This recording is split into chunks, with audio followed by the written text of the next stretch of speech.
Hello friends, this is Vahid from VRF Education and welcome to my channel. This is a new series on test-driven development with Qt. In this first episode, we are going to learn what TDD is, why it matters, and how to write our very first automated test using Qt test framework. By the end, you will see how easy it's to set up tests and run them directly inside the Qt project.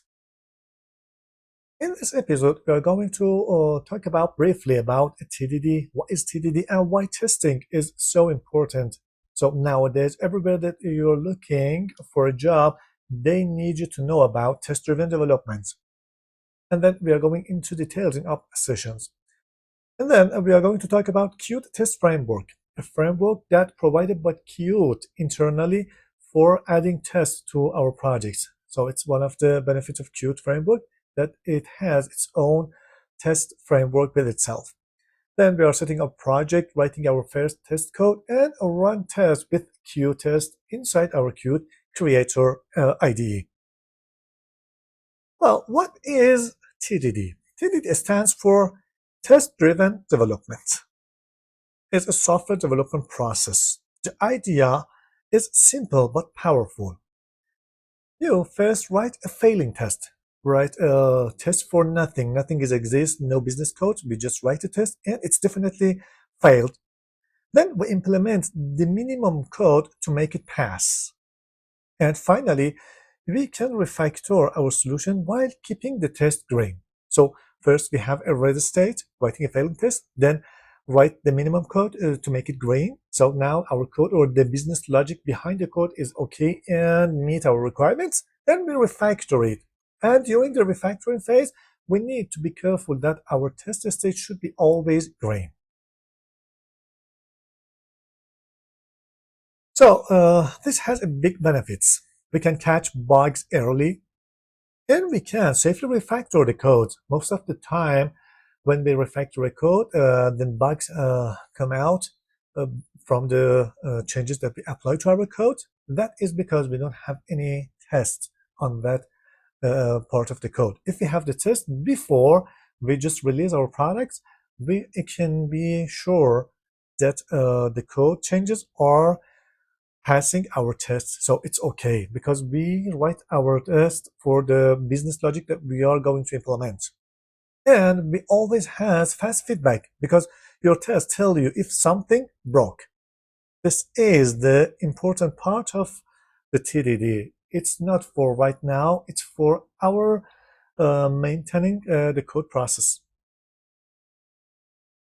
Now let's wrap up. Why is testing important? So important because first of all, it ensures code correctness. When we want to apply some changes to existing code, this is where testing is so important because we might forget about the business behind the code and when our code also is very long. So we want to apply a small change to one part of the code.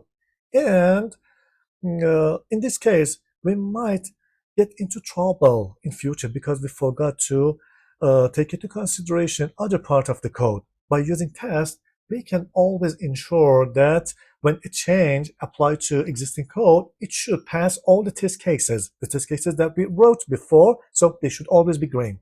And it can prevent regression tests in most of scenarios because when we start implementing TDD or test first process, we can ensure that the whole system will work fine from now till the end of its lifetime. And also, as I said, it provides confidence when refactoring. When you refactor, you don't need to be worried about unwanted side effects in other parts of the application. The test will tell us if something went wrong. And also, it improves software design because the whole team will write the test at the beginning and then try to implement the business logic. And also, it saves times in long run because it prevents some unwanted errors in future. So the next question is how we can start TDD in Qt framework. So Qt provides its own testing framework called Qt Test. And also it's for Qt widget application, and we have Qt Quick Test for QML, and I will cover that in another series. It's built right into the toolkit, so you don't need extra dependencies. With Qt Test, you can test regular C++ classes, QObject-based classes, and even GUI widgets. It can output results directly to the console or in XML for a continuous integration pipeline. This is the TDD cycle. The TDD cycle is very simple. First, we write a failing test. For example, imagine that we want to create a test for a calculator class, and inside the calculator we have a method named add.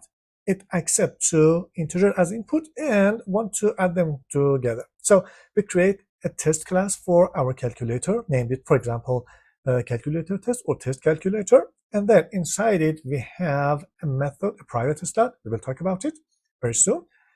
In that slot, we are going to test the functionality of that method.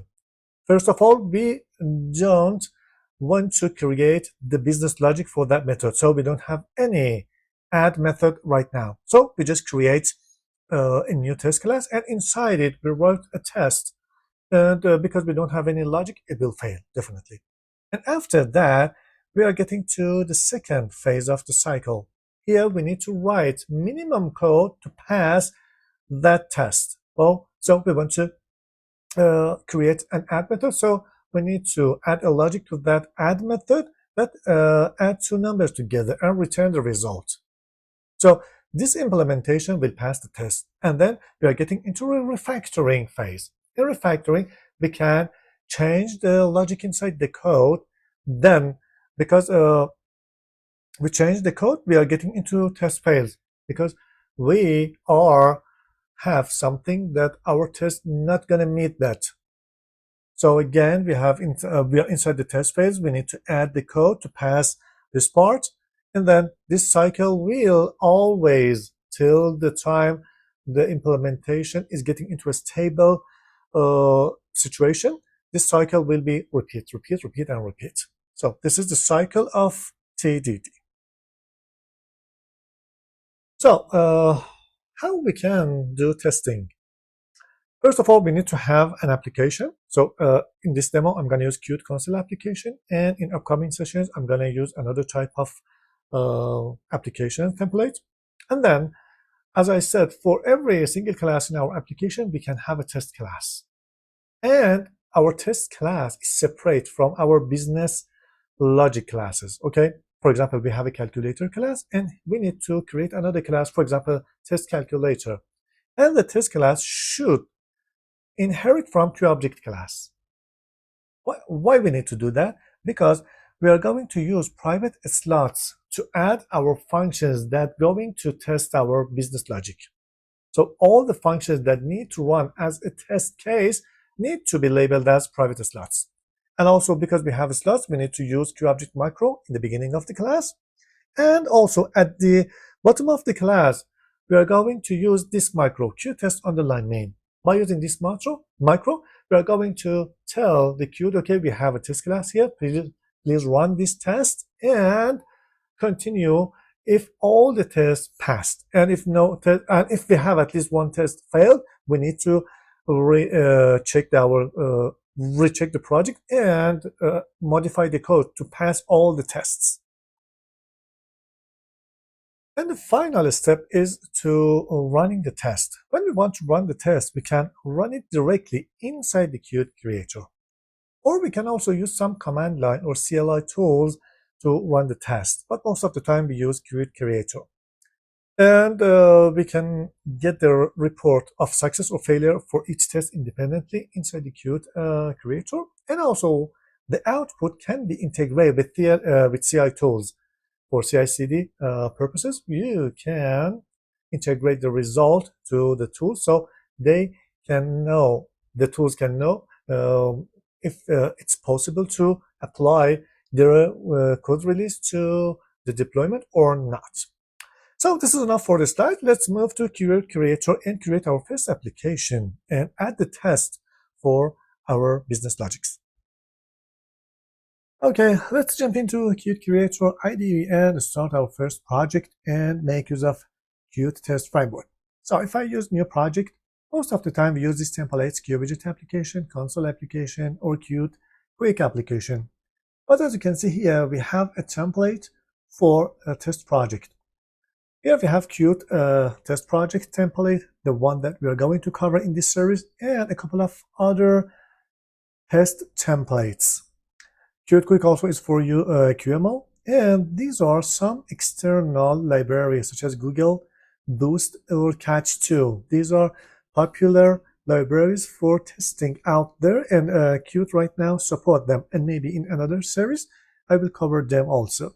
So I'm going to start with Qt console application. First of all, I'm going to create, before that, create a Qt test project, and then I'm going to do this from the scratch. So here it says, what is the name of the project? I'm going to say sample underscore test development. And here it says, what is the test case name? I'm going to create it for a calculator. Calculator.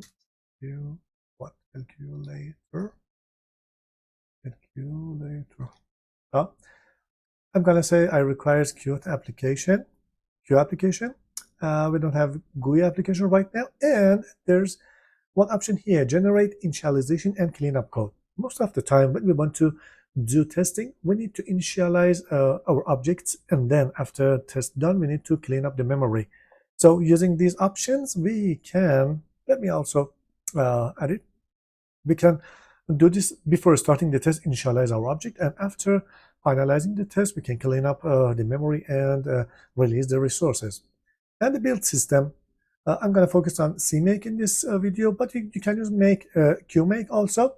And for QMake, I will tell you what to do during the video also. Next, here is our build system, and finish. So as you can see, he said here we are using Qtest, and he said add necessary includes here. When we want to test our calculator class, we need to import the calculator header file here, and here we have a constructor and 3 slots. Init test case, clean test case, and test case 1.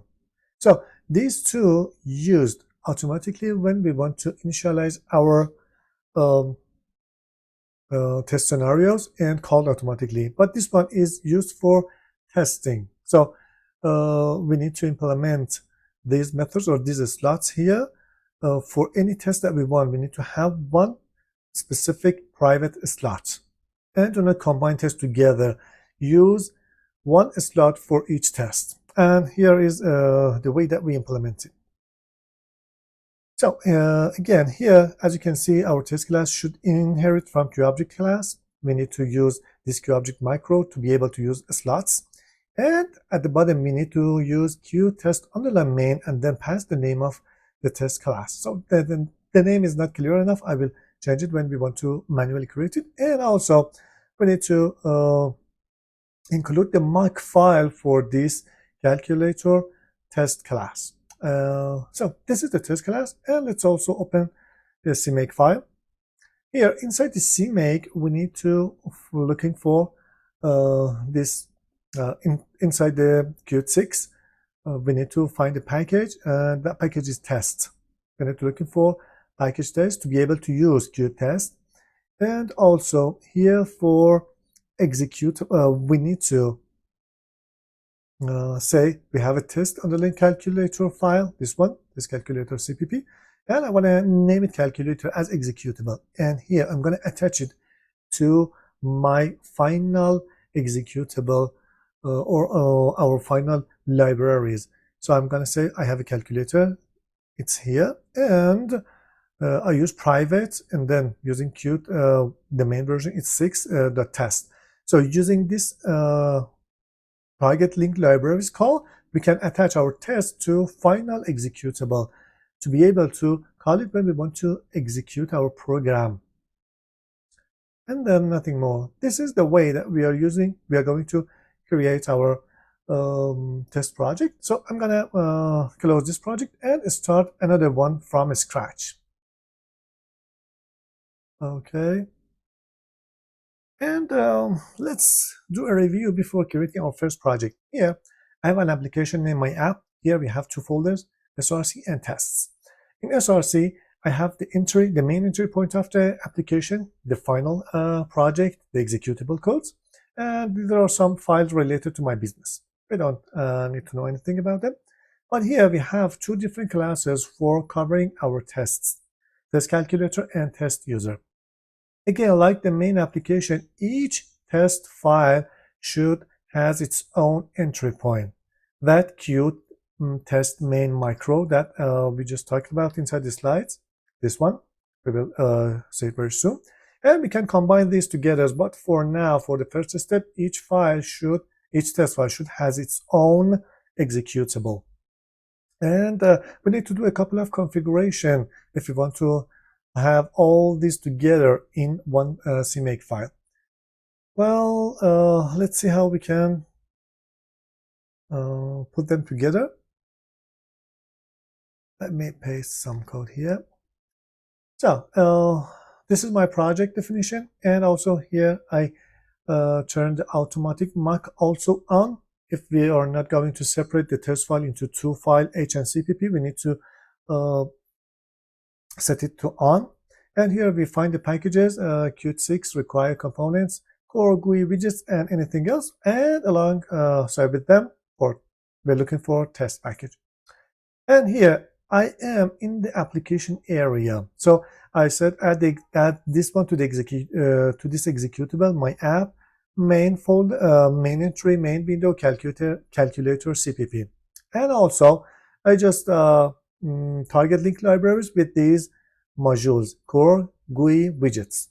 And for tests, I just named one add executable, just like this one above, test calculator, and the file located inside the test calculator CPP and inside the SRC. This is the main file, and this is the test file. And then after that, I say, okay, the executable or the libraries, final libraries, name test calculator, like this one. And here I just want to use core and test modules. And again, for the user, I set the executable name is located. Name is test underline user, and it's under the test and test user.cpp. And we don't have the appropriate file for user. I forgot to add it. And then for the target library, again, I use this name and use test and core libraries to create the final execution. Okay, let's get back to VS Code, and I'm gonna create a new project. This time I'm gonna select Qt Console application, and I'm gonna name it TDD. Oh, sorry, my keyboard is Persian. TDD underline episode 01 underscore introduction, and I will push it to, I have the same project. Let's create this one. Yeah. So it's okay right now. I'm gonna use CMake as the build system. I don't need to change this. Okay, it's okay. And if I run the application,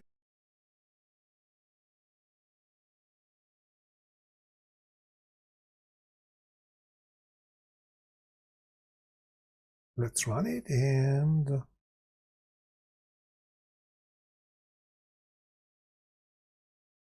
so it's okay. And the application runs, and let's destroy the event loop.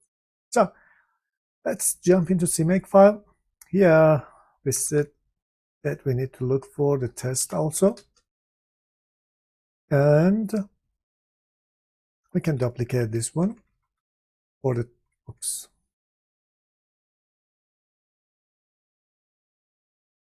For the test, I'm gonna say test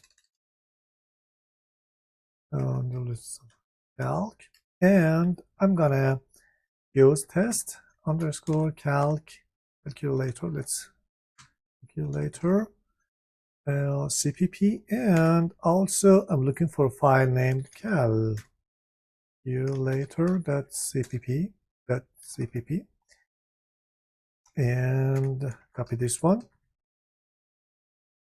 and in addition to core, I'm looking for test. Let's save and see. Oops, we have something wrong here. What does it say? It says cannot find the source. Yeah, okay. We need to add the source. And let's just remove this one. I'm gonna add the source file here. C++ source file. And I'm gonna say test underscore calculator.cpp. Don't need to add this one. I'm not gonna add this one there.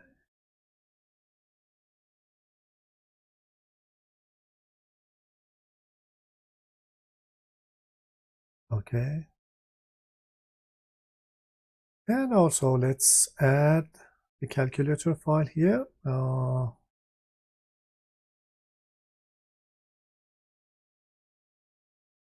Calculator and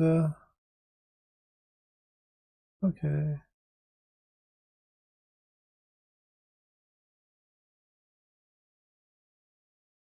So I'm gonna use for executable. Let's see, can I use calculator? Let's cpp here. Okay, I think it's just enough for this file.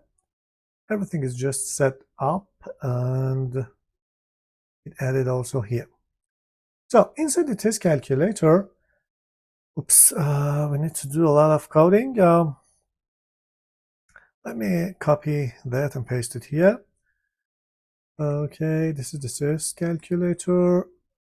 I'm not gonna need this one right now, and not this one. So this is the list code. We need to include the Q test, and our test class should inherit from Q object, and we need to use this micro. And let's save and build a system. And this is also the mic file that will automatically generated by the compiler. So okay, everything's just fine. And okay, and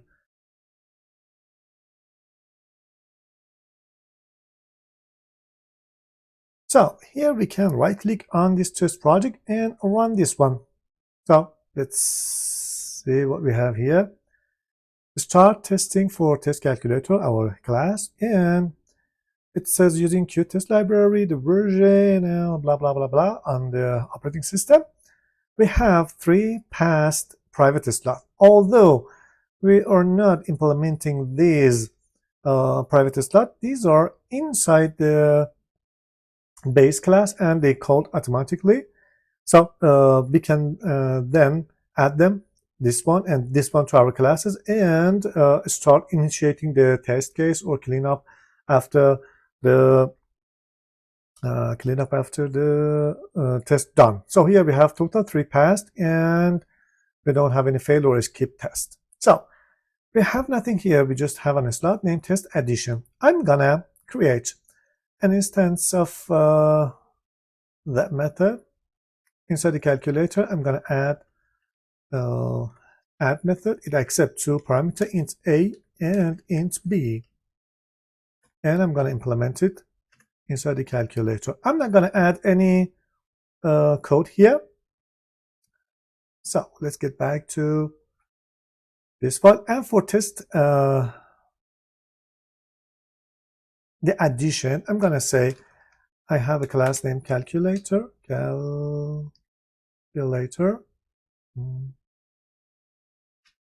number include calculator.h, and I have this calculator class. Well, let's check. Yeah, it starts with lowercase, my bad. Calculator calc, and I'm gonna say there's a method there, calc.add, and pass 2 or 3. So this is my main method, and I'm gonna check. I'm gonna use qcompare. This is the actual value, and I say this should be equal, for example, to 5. the return value should be equal to 5. So let's build the overall application and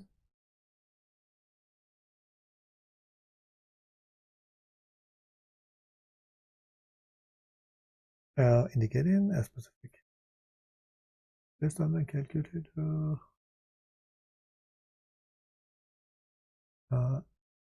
Let's run the test first. Okay, and it says test calculator crashed. Why?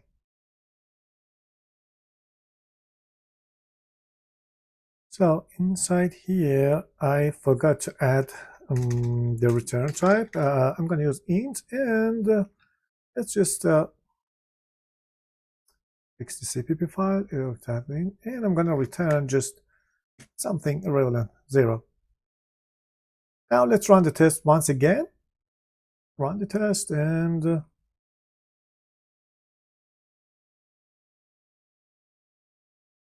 what? We're waiting. So here, as you can see, we have something in red.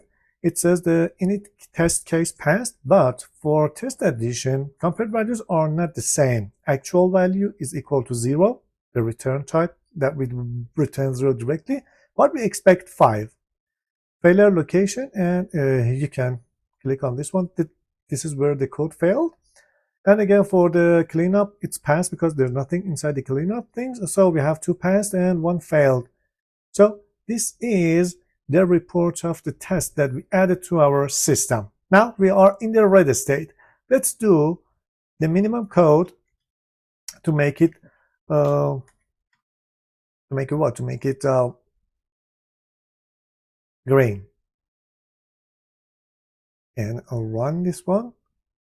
So as you can see here, once again, we passed this test addition. Right now, we just implement the correct code. Now, in the future, maybe another user just want to add one item here. So if I run the test, you can see here again, we get the failed, and we are now know something somewhere are working incorrectly. So this is the beauty of test. If someone mistakenly update a part of code, or the code has side effects somewhere else, then we can be informed at the beginning of the process, not after the deploying the project to the environment. So this is the main idea of test in our Qt framework, and the way that we can do this. In the upcoming sessions, we are going to talk about these cleanup and init test cases, and also the different ways that we can use instead of QCompare. This is very simple, and we can have a lot more flexible ways to handle the criteria inside our test cases. So I hope you enjoy it, and till next session, goodbye.